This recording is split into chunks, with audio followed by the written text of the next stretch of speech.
in Sahih Muslim, recorded in Sahih Muslim, hadith number 780, that whoever recites Surah Baqarah in the house, the shaitan flees from the house.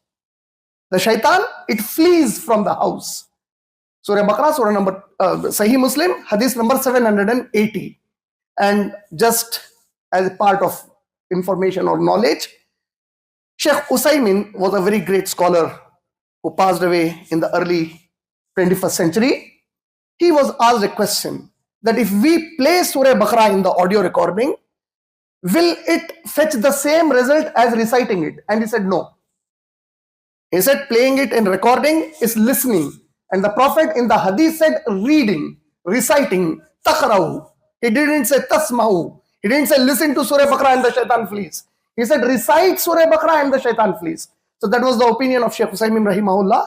And he also gave the opinion that a person need not sit down at one single time to complete Surah Baqarah because it's a long surah. Generally, those people whose Arabic language is very fluent, who are Huffaz-e-Quran, they may take about 1 hour or a little more than an hour to complete the recitation of the complete surah. So for common people, it may take 2 hours to 3 hours. So he said, you can start the recitation, take a break, do your home chores, then come back, then start recitation again. And this way home course, and then you can complete the surah. So Surah Baqarah, the Prophet ﷺ made it clear that if you recite it in your home, the shaitan flees from that home.